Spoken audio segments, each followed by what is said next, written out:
Welcome to Shocked. Today, we're doing something a little different.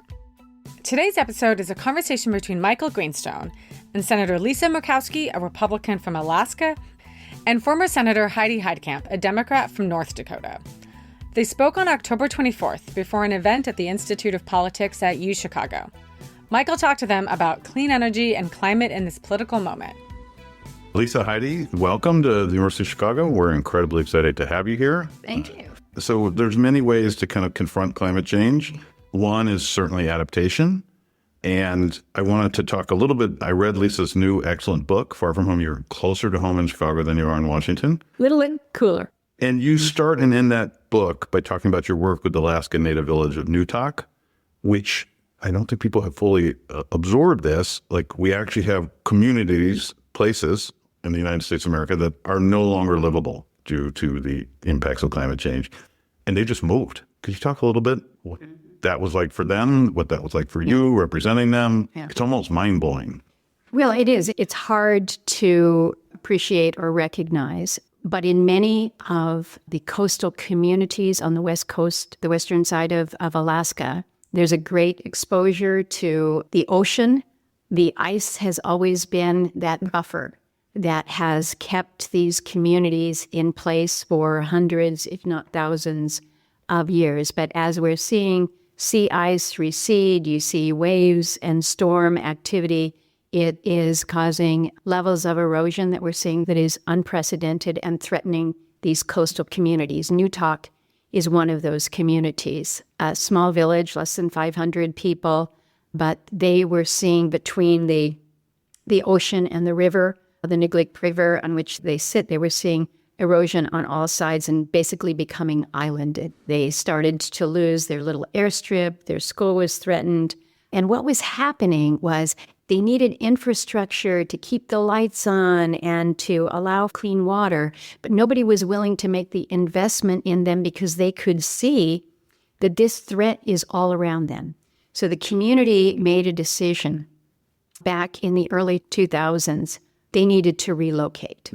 And now, do you have a window into, like, that sounds like an incredibly complicated conversation. Incredibly complicated, but it begins with finding a new location. So one of my first pieces of legislation that was signed into law was a land conveyance to convey to the people of Newtok land upriver 9 miles. 9 miles doesn't seem like much, but if you're a community that has been there for centuries now, 9 miles is forever. And remember, there's no road, so you have to go up in a skiff. To make this a longer story, a little bit shorter, it has been 20 years. It has been hundreds of millions of dollars to make this move. There are still a few people that are remaining in Newtok, but basically the community has moved upriver, but it is still not complete. They don't have the schools, so the children go to school in a community evacuation. They're still building the little village store. They're still making sure that the housing that was built is actually suitable housing. It's a story that others are looking to because they also see the threats to their village. And they're seeing how long it took, how hard it was, how expensive it was. And they look to the federal government, and we don't really have a plan on how you relocate communities that are threatened by climate. And so Newtok and the new community is a good example of some of the challenges that we face. We have some 24 identified coastal communities that are in the danger zone and need to look to move before they become literal refugees in their own community. Thank you. That's very poignant, and I think there's a lot to be learned there. And I want to now draw Heidi in here a little bit. I think if you widen the aperture, obviously Alaska's on the front line.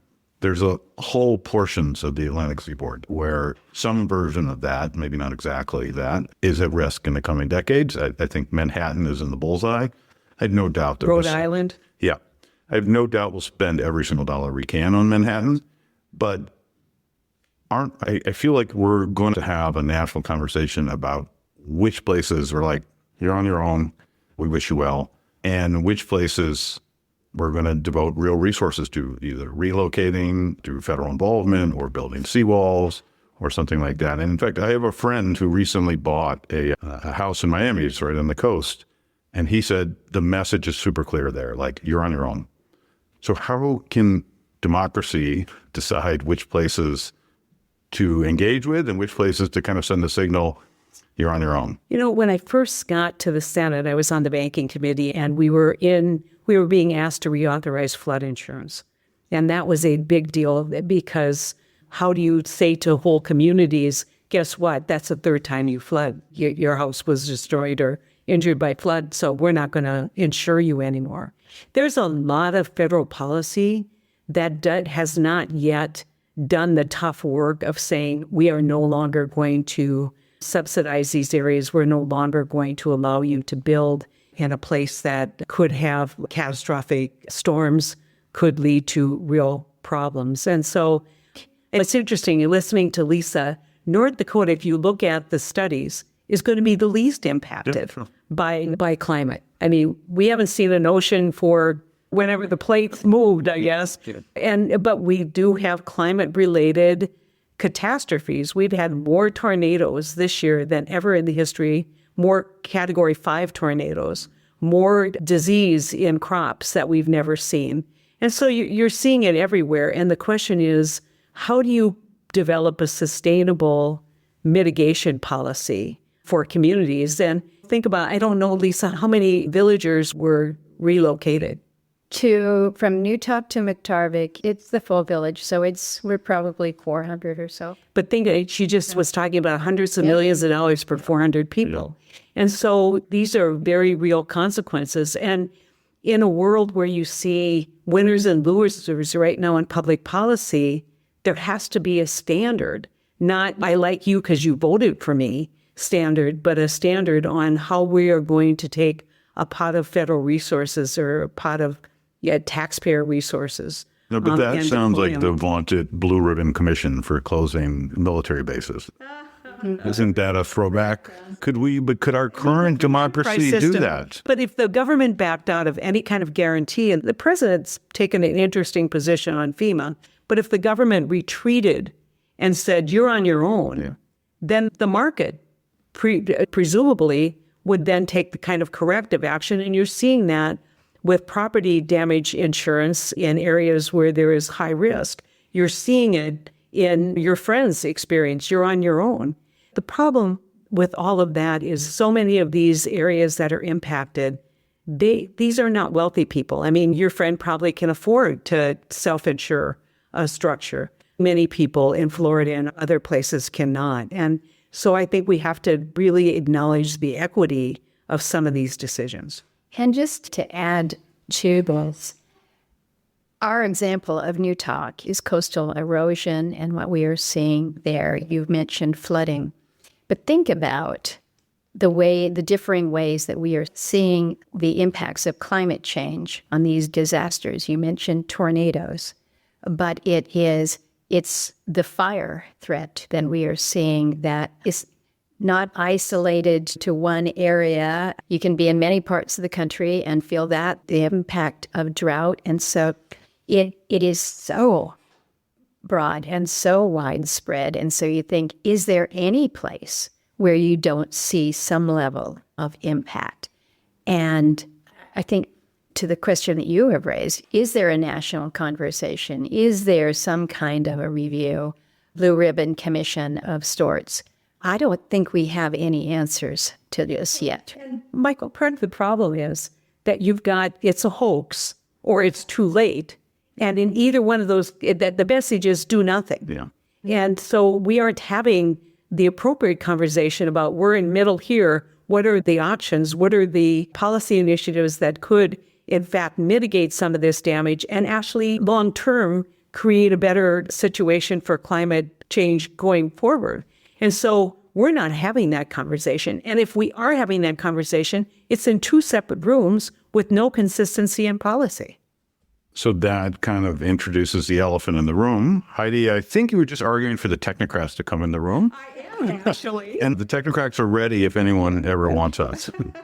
But I guess you're raising kind of like the pink elephant, blue elephant, what is the right one? The elephant in the room? The elephant in the room.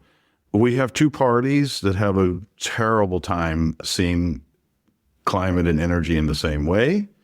If you can't agree on the facts, then it becomes super complicated to devise policy in a completely unfair way on a podcast. Can you guys just solve that so we can move on? Yeah. And let the technocrats in the door? Just let me and Lisa be involved in. It's funny, we're in an administration now where the word climate is absolutely a word that is not used. And it's not just climate, it's things like resilience. So can I just interrupt for that? Yes. So just on the technocratic wonky Yes. side. So yes, after the election, what did me and my technocratic friends do? We had to go scrub on websites. Yeah. And like, we're doing the same research, Exactly. but we had to like remove words. It's like out of a Animal Farm or some George Orwell thing. Like Crazy. Like, what? Okay, fine. I'll remove the word, but like. But we're still getting to the same point. Yeah. And so maybe this is where we just need to take a deep breath and say, all right, during the Trump administration, we're not going to use these words, but we're still going to be working towards the same goal, which is what can we be doing as a country to make our energy more affordable, accessible, clean, diverse, and secure.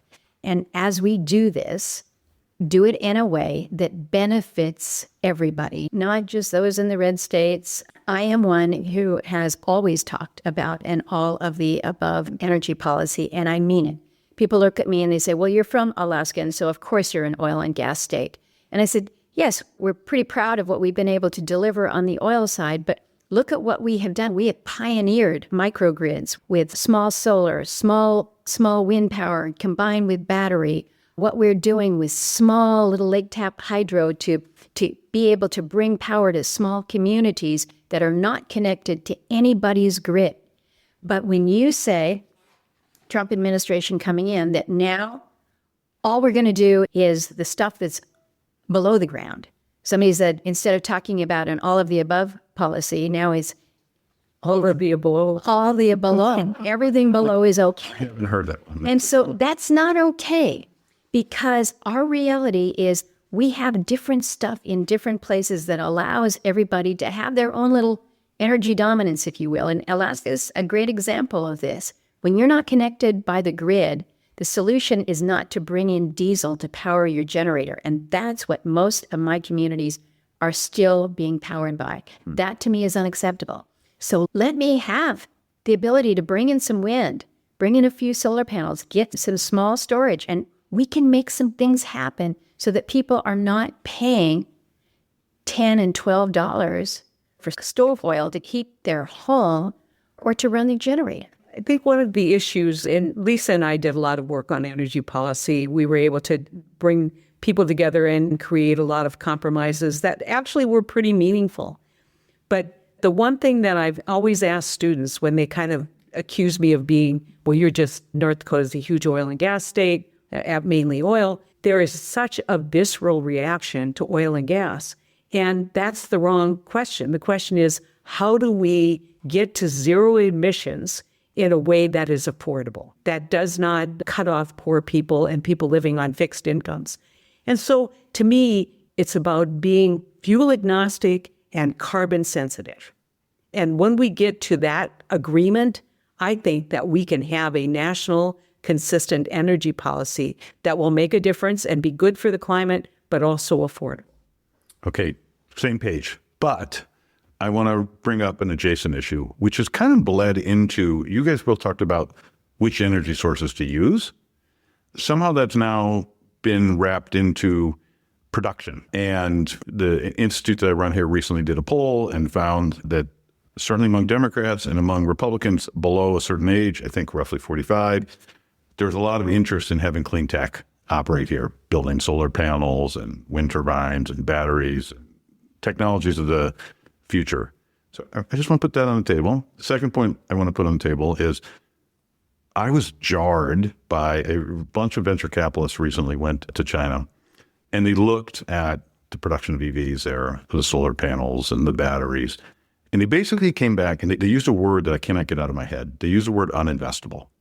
They said those industries are uninvestable now in the United States of America. Is that troubling?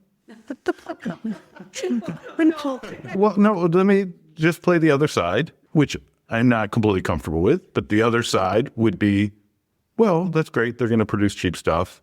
And the people of Alaska and the people of North Dakota and the people in the United States of America can use that stuff. And it'll be cheap. And that's great because we're consumers too. So should we be concerned about the producer side? That's what I'm trying to bleed into. And of course, that raises the other, not pink elephant, you reminded me just elephant, China. How are we supposed to think about that? I mean, what I'm going to say is that these are emerging technologies. And I think that there is this attitude in the United States that the emerging economy in China is all built on cheap labor. And I'm sure your friends came back and said in a lot of these places, there's not one human being that is touching a car when it rolls. I was in an EV factory in Beijing in September. There's no humans. It's just like you said, it's robots. Right. So all of this technology, especially the production technology that they're utilizing, is cutting edge. And when you look at it, we're a country of 350 million people in a world of billions of people. And if we are going to be competitive and be dominant economically, we need to trade, and we need to be the most efficient, best producer of what we produce. And when we ignore what's happening in China and say, well, let's just keep producing internal combustion engines because that's what we want to do, because we want to basically drill, baby, drill, we are ignoring the competitive aspects that are going to be spun off in other areas. So that is a very dangerous attitude that we shouldn't worry about that. It is dangerous. And I won't repeat what Heidi has put down there. When you think about the president's initiative, it's energy dominance. And I get that we want to be able to produce what we can produce here. He wants to bring back to this country. Those are all admirable goals, and I'm with him on that. But to your point, this is a global society that we are operating in now. And so for us to assume that we're going to do this on our own, that we're going to be able to control everything on our terms, I think it just belies the reality of the global state of affairs right now. So what should we do? I agree. Well, okay, shameless plug for you, Michael. I mean, gather a group of thinkers who aren't ideologues and start having real conversations about what this looks like. And people always say, well, you won't be able to move that forward. I keep saying, eventually the ground is going to thaw, and that seed that is out there of good ideas is something that's going to spring forward. And the research that's being done here at the University of Chicago at the labs on batteries, not requiring rare minerals, or I don't think they're rare, but critical minerals, the kinds of things that we could be innovative on where we're not dependent on Chinese inputs. That's got to be one of the highest priority things that we should be doing. But yet we're seeing a policy that is ratcheted back on investment in R&D, especially in great institutions like the University of Chicago.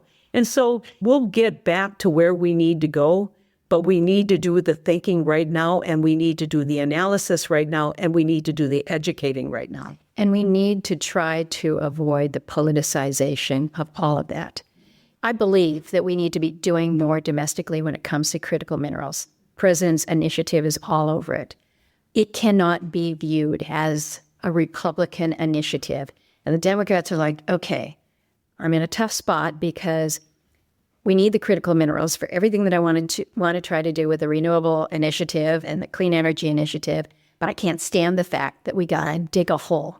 You're going to have to get over the fact that we're going to have to dig a hole. So shouldn't your responsibility be to making sure that when we dig the hole, we do it in the most environmentally sensitive and responsible way and with the social license to operate in these areas? So let's do it right. But we got to get over the fact that, well, this is going to be an administration where Republicans are just going to drill. You got to stop the politicization of energy as an issue. And that's going to be a real challenge for us. Okay.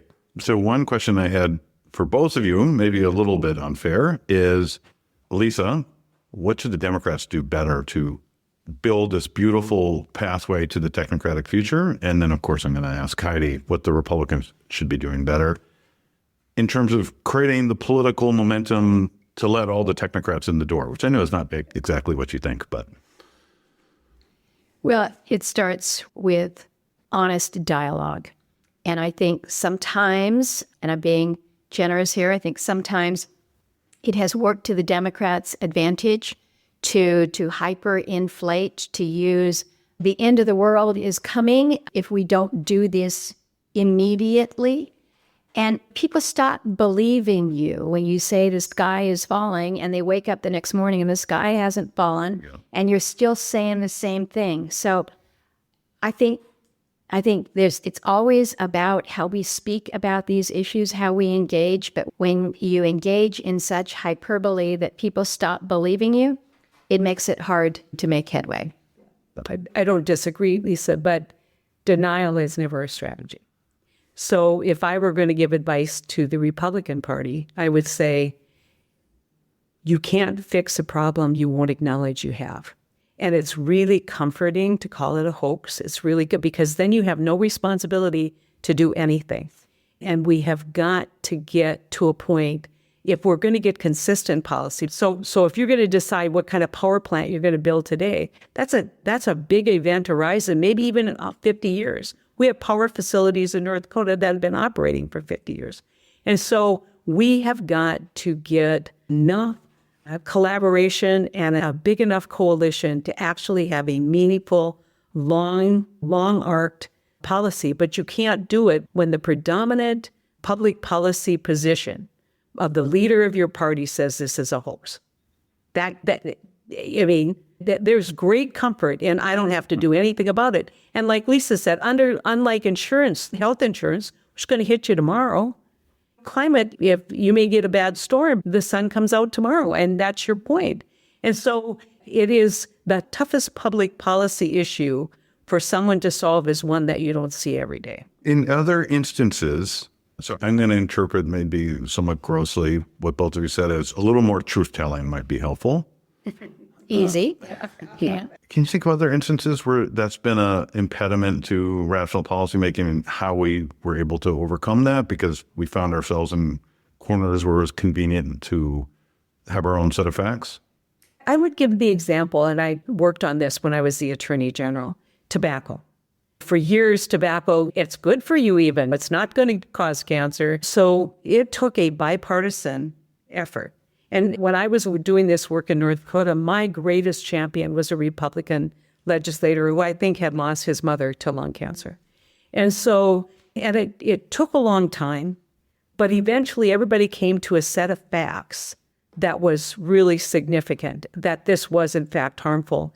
And when you look at the kind of multi-layered public policy, and there was very little federal involvement, which might be the real trick here, but when you looked at how they layered in policy, it's one of the greatest public health successes in the history of the world. And it was done in a bipartisan way. It was done by accepting science, which is another whole thing that we could spend hours on here. And it was done because people came in good faith with a lot of trust and said, let's fix the problem. That is a terrific example. I want to turn to another climate issue. And I just taught a class on Wednesday. I have lucky to have one of Lisa's interns from last summer in the class, who was terrific, at which we discussed that by current research estimates, including some of my own, that the U.S. CO2 emissions from just this year will bequeath for the world about $1 trillion of climate damages. And global emissions will bequeath about $10 trillion of climate damages. And of course, those are not going to all appear today. They're going to appear for our children and their children and on. Then there's an inconvenient fact related to that, I think, or there's maybe several inconvenient facts, if you can still use that phrase about climate. And most of those damages are going to occur outside the United States. And so it relates a little bit to your point, Heidi, about what if the diamonds are mined or how the critical minerals are mined somewhere else. Is there a morality issue related to our CO2 emissions if the damages are all going to occur outside the United States, or not all, but largely, and they're going to affect people who don't pay taxes here, people who don't vote here? How can the world confront a problem like that? And do morals play any role in this?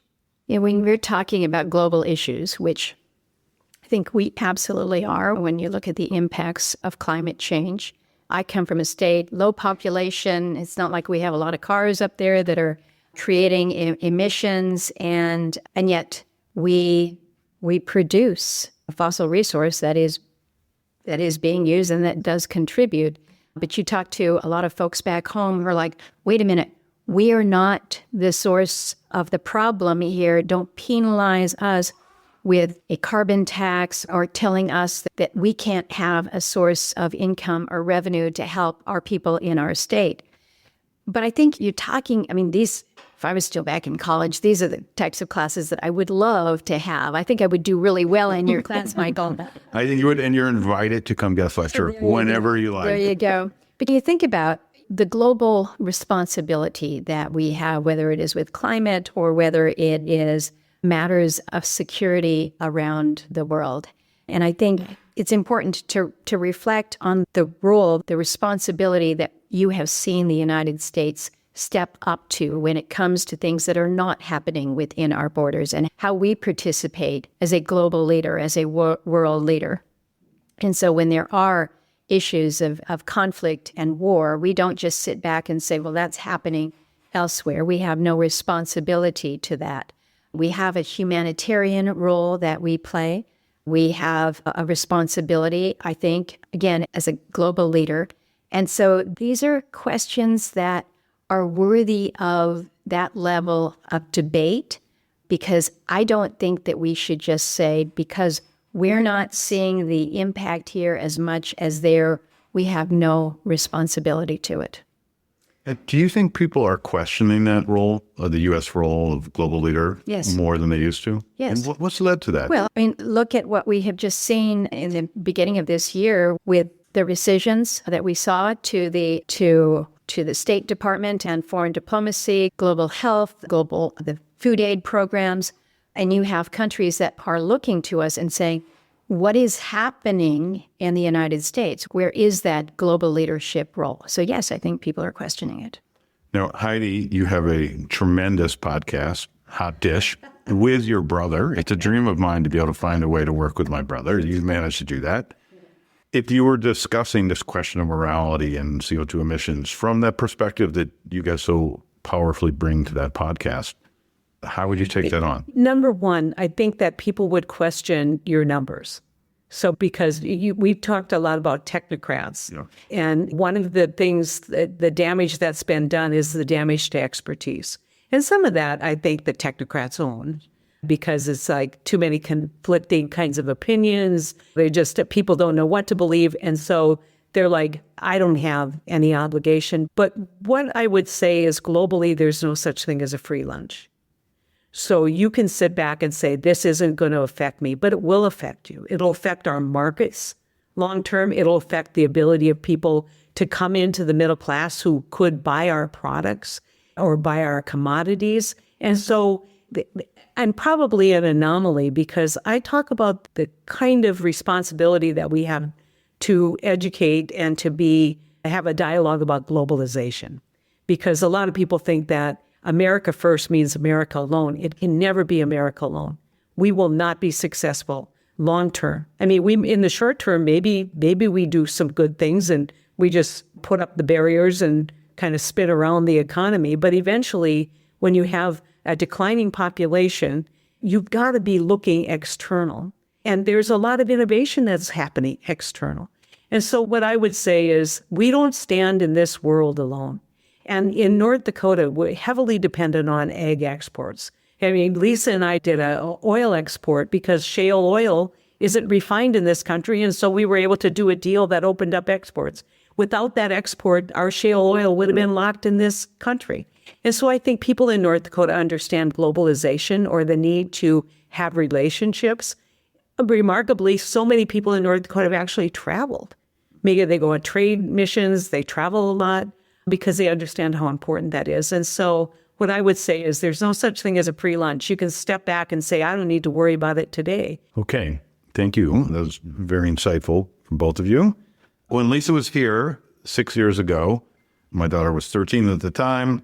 And I think based on her experience with boys in her class, based on her experiences with me, based on her experiences with her older brother, she kind of concluded that boys were like beyond the pale and not very helpful. I mean, that's a nice way of saying it.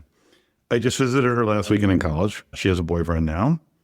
And I think her view is actually, no, there's one redeeming boy out there. And I think she's beginning to think her brother could eventually become a redeeming boy. I think I'm still up for debate. But anyway, it got me to thinking. There are now 26 female senators in the U.S. Senate. That's a record. 74 men. What would the world look like if it were reversed? Well, the women of the Senate have often talked about what it might look like, what the Senate might look like if we were running things. Yeah. And sometimes we're joking. It's like, well, we certainly wouldn't be calling votes, a series of 4 votes that begins at 6:30 that's going to disrupt everybody's dinner and family time. We would have things on time. We would keep to a schedule. Our language would be much more civil, collaborative. And yet we all recognize, look, Heidi and I are very different, and everybody has legitimately comes to the table with their views and their perspectives. But I do think that you do see a more collaborative approach, certainly with the women of the Senate. And I have enjoyed in my tenure the many opportunities that we carved out as the women of the Senate to just get together as women, not necessarily as senators, but as women. And we'd sit around the dinner table, and we wouldn't necessarily talk about work, but we'd talk about one another. We'd talk about things that are going on in our states. We would talk about our families. And every now and again, we would commiserate about, oh my gosh, if we were running, things would be different. And those were important because I think it helped get us through some difficult things. When there was a shutdown, who did we turn to? We turned to the other women. In fairness, that's what we're doing right now. We're looking to some of the women leaders. And so I'm not saying the world would be perfect, not by a long shot, but I do think that you have a more collaborative approach to governing that I think would benefit our institutions. I want to make this point because I don't think it got enough publicity. Patty Murray and Susan Collins, Susan being the chair and Patty being the ranking member on appropriations, delivered a budget. They got 12 provisions through the Appropriations Committee. When was the last time that happened? Bipartisan. Yep, bipartisan, agreed upon. Didn't quite make it to the floor because that's a whole different world. But my point is I can give you example after example of collaboration, of people working across the aisle. I mean, she was controversial in my party, but Kirsten Sinema was a glue on a lot of this stuff. I mean, I don't think he would have had a lot of kind of pieces of legislation that Joe Biden takes a lot of responsibility for without her work. And so I think that our generation, Lisa's and my generation, is a different generation. And the younger generation may be more ambitious because they didn't have to rely on each other the same way that we did. And I don't want to draw big, broad brushstrokes, but what I will say is that we need to be really careful in today's world because as I have worried about the urban-rural divide, I see such a huge gender divide, and we've got to be really mindful of how we respect and treat each other as different genders. And so I'm kind of now in the boat of let's have a conversation about how we can better bridge the gender gap. I want to thank both of you so much. Just terrific to have you on the podcast. Shocked, and always wonderful to spend time with both of you. Thank you. Good luck, technocrats. Yes, we're right outside the door. Ready, willing, and able. All right, thank you. I hope you enjoyed that conversation. If there are other figures you'd like to hear from, or you've got an idea for a bonus episode, reach out to us on social media. We'll be back soon with our regular episodes.